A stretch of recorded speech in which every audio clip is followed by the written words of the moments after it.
नमस्कार विद्यार्थी मित्रांनो, आज आपण स्टँडर्ड सिक्सचा मॅथ या विषयाचं रिव्हिजन करणार आहोत. तर यामध्ये आपण chapter number 1 basic concept in geometry ह्या चॅप्टरचा आज आपण या व्हिडिओमध्ये या ठिकाणी रिव्हिजन करणार आहोत. ओके, तर बेसिक कन्सेप्ट इन जॉमेट्री म्हणजे भूमितीतील जे मूलभूत संबोध असतात, म्हणजे बेसिक कन्सेप्ट ज्या भूमितीचे असतात त्याविषयी आपल्याला माहिती या ठिकाणी दिलेली आहे की भूमितीचे बेसिक कन्सेप्ट काय काय आहे. बघा, पॉईंट आहे, लाईन सेगमेंट, लाईन, रे, प्लेन्स, पॅरेलल लाईन्स, हे बेसिक कन्सेप्ट असतात भूमितीचे की इथून भूमितीचा त्या ठिकाणी उगम झालेला आहे. तर याचीच माहिती आपल्याला या ठिकाणी घ्यायची आहे. बघा, पहिले जे आहे पॉईंट्स. बघा, जे डॉट असतात, छोटे छोटे डॉट असतात, हे बघा इथं डॉट दिलेले आहे. या डॉटलाच आपण मॅथमॅटिकल भाषेमध्ये पॉईंट असे म्हणतो. रांगोळी काढताना अनेक ठिकाणी तुम्ही तुमच्या नोटबुकमध्ये सुद्धा या डॉटचा यूज करत असतात आणि आपण पेन किंवा पेन्सिलचा यूज हे डॉट काढण्यासाठी करत असतो आणि या डॉटलाच मॅथमॅटिकल भाषेमध्ये पॉईंट असे म्हणतात. बघा, कोणत्याही पॉईंटला जर तुम्हाला नाव द्यायचं असेल तर ते नाव तुम्हाला कॅपिटल लेटरने द्यावं लागतं. स्मॉल लेटरने आपण या पॉईंटला कधीच नाव देत नसतो. ओके, त्यानंतर बघा पुढचा जो पॉईंट आहे ते लाईन, सेगमेंट अँड लाईन. बघा, लाईन सेगमेंटला मराठीमध्ये रेषाखंड असे म्हणतात. काय म्हणतात? रेषाखंड. ओके, म्हणजे ज्या रेषेचा खंड पडलेला असतो ती रेषाखंड. बघा, जर दोन पॉईंट तुम्हाला दिलेले असेल, बघा या ठिकाणी हा पॉईंट ए आहे आणि पॉईंट बी आहे. या दोन पॉईंट मधली ही जी लाईन आहे, सरळ लाईन, हिला आपण लाईन सेगमेंट असे म्हणूया. हिला आपण काय म्हणूया? Line segment. दोन पॉईंट मधली जी लाईन असते तिला आपण लाईन सेगमेंट असं म्हणायचं आणि शॉर्टकटमध्ये त्याला आपण सेग असे म्हणतो. ओके, आणि मग हे जे पॉईंट आहे, हे पॉईंट या सेगचे काय आहे? End point. हे दोन एंड पॉईंट, इकडं हा ए एंड पॉईंट, इकडं हा पी एंड पॉईंट, कारण ही सेग इकडं पण वाढणार नाही आणि इकडं पण वाढत नाही, इथे एंड झालेला आहे म्हणून या दोन पॉईंटला एंड पॉईंट असे म्हणतात आणि ही झाली सेग. म्हणजे लाईन सेगमेंटला शॉर्टकटमध्ये आपण सेग असे म्हणतो. मग आपण याला सेग ए बी असं पण म्हणू शकतो किंवा सेग बी ए असं सुद्धा म्हणू शकतो. बघा, आता ही जर सेगमधून जर पुढे लाईन कंटिन्यू पुढे गेली आणि इकडे पण कंटिन्यू पुढं अशी गेली आणि तिला जर या ठिकाणी ॲरो असला, अशा प्रकारचे जर ॲरो असला तर ही लाईन पुढे कंटिन्यू जात आहे असं आपण म्हणूया. मग ही झाली या ठिकाणी लाईन. ओके, आणि ह्या दोन पॉईंट मधल्या भागाला आपण काय म्हणतो? सेग, म्हणजे लाईन सेगमेंट. ओके, मग लाईनला आपण कधी कॅपिटल स्मॉल लेटरने नाव देतो. बघा, लाईनला कधीही जर लाईनच्या समोर जर नाव असेल दिलेलं तर ते कधीही स्मॉल लेटरने असेल. ओके, मग याला आपण असं पण वाचू शकतो, लाईन एल किंवा लाईन पी क्यू किंवा लाईन क्यू पी. ओके, हिला लाईन आपण इथं स्मॉल लेटरने नाव दिलेले नाही पण हिला लाईन आपण ए बी सुद्धा म्हणू शकतो आणि बी ए सुद्धा म्हणू शकतो. ओके, आणि ह्या लाईनमध्ये जर तुम्हाला विचारलं की लाईन सेगमेंट दाखवा तर बघा, या दोन पॉईंटमधल्या जी रेख आहे तिला आपण लाईन सेगमेंट असे म्हणतो. मग याला आपण सेग ए बी सुद्धा म्हणू शकतो किंवा बी ए सुद्धा म्हणू शकतो, तो सेग पी क्यू सुद्धा म्हणू शकतो किंवा क्यू पी सुद्धा म्हणू शकतो. ओके, अशा प्रकारे लाईन सेगमेंट आणि लाईन आपण त्या ठिकाणी काढत असतो. त्यानंतर रे. बघा, रे म्हणजे काय? किरण. बघा, या ठिकाणी सूर्यप्रकाश आपण बघतो. ओके, तर सूर्याचा प्रकाश कसा असतो? असा सरळ दिशेने समोर गेलेला असतो. आपण जर आपल्या घरातली टॉर्च ऑन केली, लाईट गेल्यानंतर आपण टॉर्च जर ऑन केली तर त्याचा प्रकाश कसा पडतो? सरळ दिशेने, तो एकाच दिशेने जातो. ओके, टॉर्च जर ऑन केली तर मागे सुद्धा प्रकाश पडतो का? नाही, समोरच पडतो. आपण आपल्या गाडीचा हेडलाईट जर चालू केला तर त्याचा प्रकाश कुठं जातो? समोरच्या दिशेने जातो, म्हणजे सरळ एकाच दिशेने जातो. रेचं सुद्धा तसंच आहे. बघा, रे ज्या पॉईंटपासून त्याची सुरुवात होते, रे फक्त एकाच दिशेने पुढे जात असतो, तो उलट्या इकडच्या दिशेने जात नाही. ज्या दिशेने तो जाईल त्याच दिशेने सरळ रे जात असतो. डबल दिशेने रे कधीच जात नाही. मग जिथनं रेची सुरुवात होते त्या पॉईंटला रेचं ओरिजिन असे म्हणतात. काय म्हणतात? ओरिजिन. बघा, आता या ठिकाणी पी क्यू. ओके, हा पी क्यू रे आहे आणि ह्या क्यूच्या दिशेने सरळ पुढे जात आहे म्हणजे याला आपण रे म्हणू.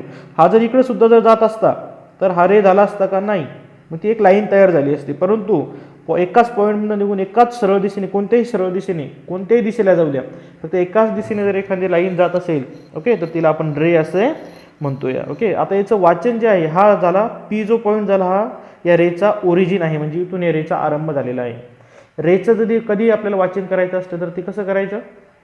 ते आपण जिथून आरंभ झालेला असतो, जिथून ओरिजिन असते तिथून वाचन करायचं. आता आपण याला रे पी क्यू म्हणू शकतो, रे क्यू क्यू आपण याला वाचू शकत नाही, असं उलटं याचं वाचन करू शकत नाही. याचं वाचन कसं करावं लागेल? Ray P Q. Okay, Q P आपण याला वाचू शकत नाही. ओके, चला पुढं ट्राय दिसमध्ये तुम्हाला या ठिकाणी दिलेले. बघा, हा बी पॉईंट आहे त्या पी पॉईंटमधून ह्या रेषा गेलेल्या आहे सगळ्या. ओके, तर आपल्याला या ठिकाणी काय दिसतं की आपण अनेक परत रेषा या ठिकाणून काढू शकतो. म्हणजे पी पॉईंटमधनं एका पॉईंटमधनं आपल्याला असंख्य रेषा त्या ठिकाणी जाताना दिसत आहे. ओके, असंख्य रेषा त्या ठिकाणी जात आहे. म्हणजे आपण असं म्हणू शकतो any infinite number of lines can be drawn through one point. म्हणजे इन्फिनाइट म्हणजे असंख्य रेषा या ठिकाणी एका पॉईंटमधून जात असतात. बघा, एका पॉईंटमधनं त्या ठिकाणी असंख्य रेषा जात असतात. ओके, मग एका पॉईंटमधनं जर 2 or more lines pass through same point are called concurrent line. ह्याच्या सगळ्या लाईन आहे, या लाईनला काय म्हणतो आपण? Concurrent line. काय म्हणतो? Concurrent lines. And the common point through which they pass, म्हणजे ज्या पॉईंटमधनं ज्या पास झाल्या असतात त्याला आपण पॉईंट ऑफ कॉन्क्रन्स असे म्हणतो. बघा, मग या ठिकाणी जर एका पॉईंटमधनं अनेक रेषा गेल्या असेल तर रेषांना कॉन्क्रंट लाईन आणि त्या पॉईंटला पॉईंट ऑफ कॉन्क्रन्स असे म्हणतात. ओके, चला पुढे सुद्धा आपल्याला बघायचं आहे की हे पॉईंट या ठिकाणी दिलेले. बघा, 2-3 जर पॉईंट एका लाईनमध्ये असेल, सरळ लाईनमध्ये. ओके, 3 जर पॉईंट एका सरळ लाईनमध्ये असेल, 3 किंवा 3 पेक्षा जास्त. ओके, हे 3 दिसत आहे बघा या ठिकाणी सरळ, हे 4 दिसत आहे एका लाईनमध्ये सरळ. ओके, तर या पॉईंटला आपण कोलाइनर पॉईंट असे म्हणतो. मग की कोलाइनर पॉईंट म्हणजे एका सरळ रेषेतले पॉईंट आहे. आणि जर 2 पेक्षा जास्त पॉईंट जर एका सरळ रेषेत नसेल तर त्यांना आपण नॉन कोलिनर पॉईंट असे म्हणतो. याच्यामध्ये एवढंच लक्षात ठेवायचं की 3 आणि 3 पेक्षा जास्त पॉईंट जर एका सरळ रेषेत असेल, बघा हे पॉईंट एका सरळ रेषेत दिसत आहे. ओके, मग याला कोलिनर पॉईंट आणि ही सुद्धा कोलिनर पॉईंट झाली. पण हे बघा इथं आता ही अशी वाकडी रेष तयार होती, ही सुद्धा इथं वाकडं होतंय असं, तर अशा पॉईंटला आपण नॉन कोलिनर पॉईंट असे म्हणत असतो. ओके, त्यानंतर पुढे आपल्याला या चॅप्टरमध्ये बघायचं होतं प्लेन्स. ओके, प्लेन्स म्हणजे प्रतल, मराठीत आपण याला प्रतल म्हणतो. हे बघा या ठिकाणी हा जो आपला टेबल दिलेला आहे याचा पृष्ठभाग कसा आहे? हा फ्लॅट आहे. हा ब्लॅकबोर्ड आहे बघा, ब्लॅकबोर्डचा पृष्ठभाग कसा आहे? फ्लॅट आहे. हा एलपीजी गॅस आहे, याचा पृष्ठभाग फ्लॅट आहे का?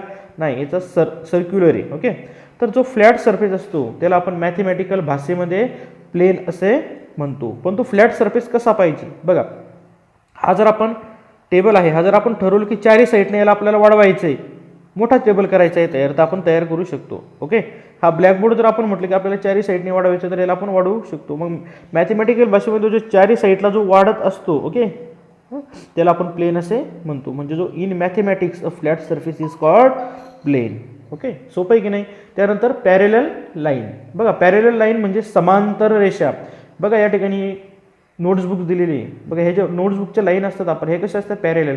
कितीही जर आपण त्याला वाढवली नोट्सबुक किंवा कितीही लांब गेले ह्या लाईन पुढं, तर ह्या लाईन एकमेकांना कधी इंटरसेक्ट होतील का? मिळतील का? नाही.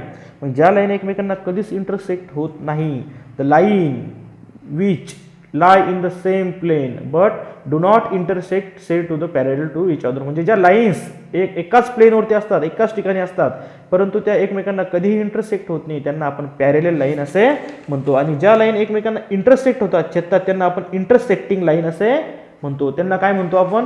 Intersecting line. ज्या लाईन एकमेकांना छेदतात त्यांना आपण इंटरसेक्टिंग लाईन असे म्हणतो. ओके, ह्या चॅप्टरमध्ये आपल्याला फक्त एवढंच बघायचं होतं. बघा, chapter number first basic concept in geometry. Basic concept in geometry परत एकदा समजून सांगतो. Basic concept in geometry. बघा, भूमितीतील जे मूलभूत संबोध आहे म्हणजे बेस आहे भूमितीचा, त्याविषयी माहिती आपल्याला याच्यामध्ये दिलेली आहे. बघा, पॉईंट 1 नंबरला मी काय घेतलं? पॉईंट. पॉईंटला आपण मराठीत बिंदू असे म्हणतो. काय म्हणतो? पॉईंटला बिंदू असे आपण म्हणत असतो. बघा, या ठिकाणी हे डॉट दिलेले आहे. हे जे डॉट असतात जे आपण रांगोळीसाठी यूज करतो किंवा कुठं पण आपण या पेन्सिलने पेनाचा उपयोग करून आपण असे डॉट काढत असतो. तर हे जे डॉट असतात त्या डॉटलाच मॅथमॅटिकल भाषेमध्ये पॉईंट असं म्हणतात. आणि पॉईंटला कधीही कॅपिटल लेटरनेच आपण नाव देत असतो.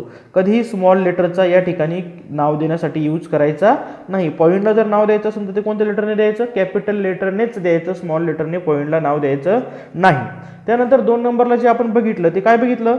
Line segment and line segment. Okay, line segments and line सेगमेंटला शॉर्टकटमध्ये सेग असे म्हणतात. ओके, लाईन म्हणजे रेष. लाईन सेगमेंटला मराठीत रेषाखंड म्हणतात आणि सेग म्हणजे रेघ आणि लाईन म्हणजे सुद्धा रेघ. ओके, चला, जर मी या ठिकाणी 2 पॉईंट घेतले, किती पॉईंट? 2. बघा, हा एक पॉईंट आहे, याला नाव दिलं मी ए, आणि हा एक पॉईंट आहे, याला नाव दिलं मी बी. बघा, हे जर 2 पॉईंटमध्ये जे डिस्टन्स आहे हे जर मी एका सरळ रेषेने या ठिकाणी जोडून घेतले हे 2 पॉईंट, ओके, सरळ रेषेने हे 2 पॉईंट जोडून घेतले. बघा मग पॉईंट ए आणि पॉईंट बी मध्ये ही जी लाईन तयार झाली, ओके, ही लाईन इथं पुढे वाढणार नाही, ही लाईन इथं पुढे वाढणार नाही. या 2 पॉईंट मधली जी रेष आहे हिला आपण लाईन सेगमेंट असे म्हणतो, लाईन सेगमेंट असे म्हणतो आणि शॉर्टकटमध्ये याला सेग असे म्हणतात. मग आपण याचं वाचन असं सुद्धा करू शकतो बघा, सेग ए बी, ओके, किंवा सेग बी ए असं सुद्धा याला आपण वाचू शकतो. हे जे एंड पॉईंट आहे या सेगचे बघा, हा बी सुद्धा इकडे एंड पॉईंट आहे आणि इकडे हा ए सुद्धा काय आहे, एंड पॉईंट आहे. म्हणजे ही सेग इकडे सुद्धा वाढू शकत नाही आणि इकडे सुद्धा वाढू शकत नाही. म्हणजे लाईन सेगमेंट आपण 2 पॉईंट म्हणजे ला जो भाग असतो, जी लाईन असते ती जर आपण लाईनने जोडून घेतली तर त्या तयार होणाऱ्या जी लाईन असते तिला आपण लाईन सेगमेंट असे म्हणतो आणि त्याचं वाचन आपण शॉर्टकटमध्ये सेग ए बी किंवा बी ए करू शकतो आणि या पॉईंटला आपण त्या सेगचे एंड पॉईंट असे म्हणतो. त्यानंतर आपल्याला बघायचं आहे लाईन, ओके, लाईन बघा 2 पॉईंट आहे, हा ए पॉईंटच घेऊ आपण आणि परत बीच पॉईंट घेतोय, परंतु या ठिकाणी आपण ही लाईन काढली, ओके, ही लाईन आपण काढली, परंतु ही लाईन पुढे बी पॉईंटमधून पुढे कंटिन्यू जात आहे आणि इकडे सुद्धा कंटिन्यू जात आहे. कंटिन्यू जाणे म्हणजे बघा हा एरो दाखवलेला आहे, हा एरो दाखवणे म्हणजे काय, की ही लाईन इकडे सुद्धा कंटिन्यू जात आहे आणि इकडे सुद्धा जात आहे. मग एरो जर दाखवला तर याला आपण काय म्हणूया, ही लाईन सेगमेंट नसेल, ही काय झाली तर आता तयार लाईन, ओके. मग आता लाईन आपण ए बी सुद्धा म्हणू शकतो किंवा लाईन बी ए सुद्धा म्हणू शकतो. बघा लाईन कशी आपण त्या ठिकाणी दाखवू शकतो, जर दोन्ही साईडला आपल्याला एरो असलं त्याला आपण लाईन असे म्हणतो की ही लाईन आपण कंटिन्यू त्या ठिकाणी वाढत आहे, ओके. आणि 2 पॉईंट मधला जो रेग असते तिला आपण लाईन सेगमेंट म्हणतो, सेग असे म्हणतो. आता या ठिकाणी ही पूर्ण लाईन झाली, परंतु याच्यामधला जर तुम्हाला विचारलं की हे काय आहे, तर ही काय आहे, सेग आहे, एक रेग आहे, रेषाखंड आहे किंवा याच्या इथं खंड पडलेला आहे, ओके. आणि लाईनला जर समोर नाव दिलेलं असेल तर कधी स्मॉल लेटरनेच आपल्याला नाव दिलेले असेल, तो कोणताही स्मॉल लेटर असेल, मग याला आपण लाईन ए बी सुद्धा म्हणू शकतो, बी ए सुद्धा म्हणू शकतो किंवा लाईन एन असे सुद्धा आपण म्हणू शकतो, ओके. चला मग आपण पुढे 3 नंबरला बघितलं होतं रे, ओके. 3 नंबरला काय बघितलं होतं आपण, रे. रेला आपण मराठीत किरण असे म्हणतो. रे म्हणजे काय, किरण. बघा एखादी बॅटरी असेल आपल्या घरातील किंवा काही टॉर्च किंवा आपला हेडलाईट गाडीचा, तो कसा एकाच दिशेने त्याचा प्रकाश पडतो, तसं जर एखाद्या पॉईंटमधनं जर एखादी लाईन काढलेली आहे आणि ती एकाच सरळ दिशेने पुढे जात आहे, बघा ही इकडे ह्या पॉईंटमधनं काढली आणि ही एकाच सरळ दिशेने पुढे जात आहे. बघा जर एखाद्या पॉईंटमधनं एखादी लाईन निघाली ती एकाच सरळ दिशेने जाते, ही या दिशेने जात आहे, ही या दिशेने जात आहे. इथं जर मी एखादा पॉईंट काढला आणि ती जर ह्या दिशेने खाली जात आहे तर जी तयार होणारी फिगर असते तिला आपण रे असे म्हणतो. ह्या ज्या सगळ्या फिगर आहे या रेच्या तयार झालेल्या आहे, परंतु ह्या पॉईंटमधनं इकडे सुद्धा जर लाईन गेली तर हे रे होईल का, नाही, हा रे होणार नाही. जर पॉईंटमधनं एकाच सरळ दिशेने जर एखादी लाईन जात असेल त्या ठिकाणी तिला आपण रे असे म्हणतो, ओके. आणि ही झाली ह्या रेची ओरिजिन, ह्या रेची ही ओरिजिन आणि ह्या रेची ही ओरिजिन, म्हणजे त्या ठिकाणी आरंभ झालेला असतो. आणि रेला जर नाव द्यायचं आपण ठरवलं तर ते नाव आपण, ओके, रेला जर आपण नाव द्यायचं ठरवलं तर ते नाव आपण ओरिजिनपासूनच आपल्याला द्यावं लागतं. आता इथं एक्स जर घेतला असेल, इथे जर पॉईंट देऊन वाय घेतलेला असेल त्याला आपण रे एक्स वाय असं वाचूया. आपण याला वाय एक्स असं वाचू शकत नाही, ते जर वाचलं आपण तर ते चुकीचं ठरेल, ओके. त्यानंतर आपण बघितलं होतं की काय, एक जर पॉईंट तुम्हाला दिलेला असेल, बघा हा पॉईंट आहे, या पॉईंटमधनं किती रेषा या ठिकाणी जातात, असंख्य रेषा या ठिकाणी आपल्याला जाताना दिसत आहे. बघा ही एक रेष काढली मी, ही एक रेष काढली, ही एक लाईन काढली, ही काढली, म्हणजे या पॉईंटमधनं अनेक रेषा या ठिकाणी आपल्याला जाताना दिसत आहे. म्हणजे any infinite number of line can be drawn through one point, म्हणजे एका पॉईंटमधनं आपण अनेक रेषा काढू शकतो. मग ज्या रेषा काढलेल्या असतात आपण त्या रेषांना आपण कोणत्या रेषा म्हणतो, कॉन्करंट लाईन असे म्हणतो. काय म्हणतो, कॉन्करंट लाईन. आणि तो जो पॉईंट असतो त्या पॉईंटला काय म्हणतो आपण, पॉईंट ऑफ कॉन्करन्स. काय म्हणतो, point of concurrence, okay. Point of concurrence असे म्हणत असतो. त्यानंतर पुढे बघितलं होतं आपण की जर 2 पेक्षा जास्त पॉईंट म्हणजे 3 किंवा 3 पेक्षा जास्त जर पॉईंट एका सरळ रेषेत असेल तर त्यांना आपण काय म्हणतो, कोलाइनर पॉईंट. आणि जर एका सरळ रेषेत नसेल, जर 2 पेक्षा जास्त पॉईंट एका सरळ असे वाकडे तिकडे असेल ओके, तर त्यांना आपण नॉन कोलिनर पॉईंट असे म्हणतो. सोपं आहे की नाही? ओके, त्यांना आपण नॉन कोलिनर पॉईंट असे म्हणतो. पुढे आपण बघितलं होतं प्लेन. बघा, प्लेन्स म्हणजे काय? प्रतल. मराठीत प्लेनला आपण काय म्हणतो? प्रतल असे म्हणतो. मराठीत प्लेन्सला आपण काय म्हणतो? प्रतल. बघा, हा जो पृष्ठभाग दिसतोय तुम्हाला, हा कसा आहे? प्लेन आहे. हा खाली जो बेंच आहे याचा पृष्ठभाग कसा आहे? प्लेन आहे. मग मॅथमॅटिकल भाषेमध्ये हा जो पृष्ठभाग असतो, हा जो फ्लॅट सरफेस असतो, या फ्लॅट सरफेसला आपण मॅथमॅटिकल भाषेमध्ये प्लेन असे म्हणतो. In mathematics, okay, in math, okay, flat surface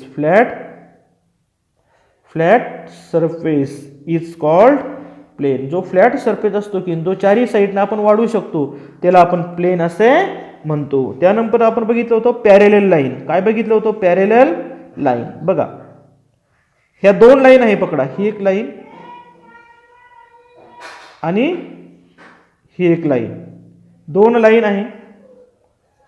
आहे, ही एक लाईन आणि ही एक लाईन. ओके, ही लाईन बघा कशी पॅरेलल आहे. ही लाईन कितीही पुढे वाढली, इकडे कितीही पुढे वाढल्या तर हे एकमेकांना इंटरसेक्ट होतील का? नाही. मग ज्या लाईन एकमेकांना कधीच इंटरसेक्ट होत नाही त्यांना आपण पॅरेलल लाईन असे म्हणतो. ओके, आणि ज्या लाईन एकमेकांना छेदतात, आता ही लाईन बघा या ठिकाणी एकमेकांना इंटरसेक्ट झालेली आहे, मग याला कोणती लाईन म्हणूया आपण? Intersecting line. ओके, कोणती लाईन म्हणूया? Intersecting line. ही लाईन एकमेकांना छेदली म्हणून याला इंटरसेक्टिंग लाईन, आणि ही कधीच एकमेकांना छेदणार नाही, तिला इंटरसेक्टिंग लाईन असे आपण म्हणतो. की जी लाईन लाय म्हणजे जी लाईन एकाच प्रतलावरती काढलेली असते, do not intersect to each other, की ज्या एकमेकांना कधीच इंटरसेक्ट होत नाही त्यांना आपण पॅरेलल लाईन असे म्हणतो. आणि पॅरेलल लाईन आपण ह्या सिम्बॉलने दाखवत असतो. बघा, हा जो सिम्बॉल आहे या लाईनने, आता याला जर आपण एन नाव दिलं आणि याला जर एम नाव दिलं, ओके, तर मी कसं म्हणेल? Line N is parallel. बघा, पॅरेलल या सिम्बॉलने मी दाखवत आहे. Line N is parallel line M.